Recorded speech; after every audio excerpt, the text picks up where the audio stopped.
বিকশিত হই। আবেগ তারা চোখে ধরে রাখতে পারছে না, চোখে জল, এক মুখ হাসি, অনেক আনন্দ, অনেক উচ্ছ্বাস।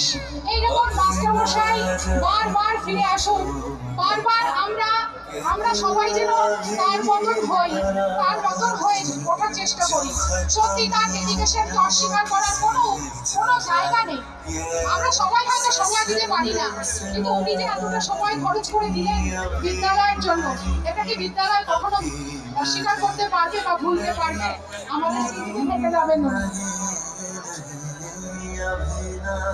এক অপূর্ব আবেগঘন পরিবেশ, যেখানে গুরু এবং ছাত্রছাত্রীর অদ্ভুত মেলবন্ধন। আমি প্রত্যেককে চোখে জল দেখতে পাচ্ছি, অথচ তারা গর্ববোধ করছে এরকম এক শিক্ষকের জন্য। তারা মনে মনে আবেগ আপ্লুত, তারা গর্ববোধ করছে এইরকম শিক্ষকের জন্য। আপনারা সবাই করজোড়ে উৎসাহিত করবেন অনুজ মাস্টারমশাইয়ের এই প্রচেষ্টাকে, যে প্রচেষ্টা সফল করে